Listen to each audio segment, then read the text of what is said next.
Good morning, champion. This is Professor Aswin from Government College of Technology. I am having my technique champion Agalin along with me. இப்போ என்ன பார்க்க போறோம் அப்படின்னா அகலின் வந்து ஒரு 10 question test வச்சிருக்காரு. அந்த ஒரு क्वेश्चन டிஸ்கஸ் பண்ணுவோம். ஃபர்ஸ்ட் क्वेश्चन என்ன கேக்குறாங்க? For a floating body, buoyant force act at the buoyant force அப்படினா என்ன அப்படினா buoyant forceனா என்னன்னா vertical upward force. VU vertical upward force acting at the centroid of the displaced liquid.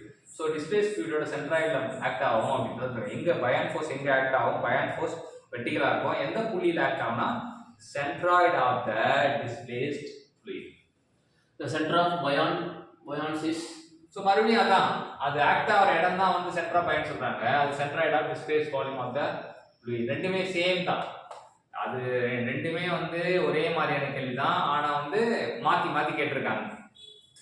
The buoyancy depends upon the so buoyancy அந்த buoyancy வந்து எது சார்ந்ததுன்னா weight of liquid மூணு கேள்வி அதேதான் மூணு கேள்வின்னு பாத்தீங்கன்னா அது buoyant force depends on the weight of liquid displaced. match the following center of pressure னா point of application of hydrostatic pressure தான் center of pressure. center of gravity point of application of weight of body weight of body வந்து எங்க act ஆகுதோ center of buoyancy center of buoyancy center of weight of displaced liquid. so இந்த நாலு கேள்வியும் same தான் அப்படினு தெரிஞ்சுக்கலாம். Meta centre எந்த புள்ளியை பொறுத்து ஆடுதோ அந்த ஆர்டர் எந்த புள்ளியை பொறுத்தாவது மெட்டா சென்டர்.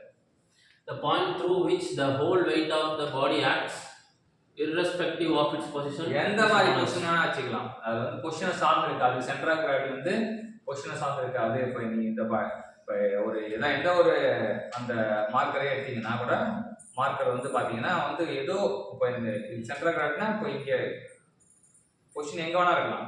இப்போ சென்டர் ஆஃப் கிராவிட்டி அப்படின்னா இந்த புள்ளி தான் சென்டர் ஆஃப் கிராவிட்டினா அவங்க ஹரிசாண்டலா இருந்தாலும் சரி வெர்டிகலா இருந்தாலும் சரி அந்த புள்ளி தான் புள்ளி வந்து சென்டர் ஆஃப் கிராவிட்டி வந்து பொசிஷனை பொறுத்து மாறாது அப்படின்றது ஒரு முக்கியமான point.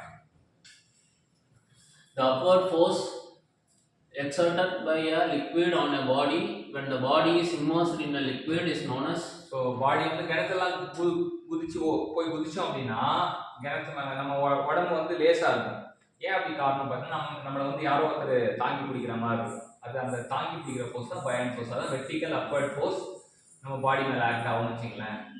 a buoyant force is resultant force on a body due to fluids surrounding them. அந்த எதனால உருவாகுதுன்னா அந்த தண்ணி fluids சூழ்ந்து இருக்கு இல்லையா அதனால தான் அந்த buoyant force உருவாகுது.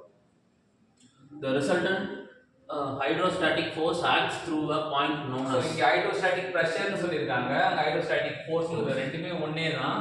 அதான் centre of pressure. the metacentric height gm இந்த ஃபார்முலா வந்து ரொம்ப முக்கியம். gm = I/v - bg.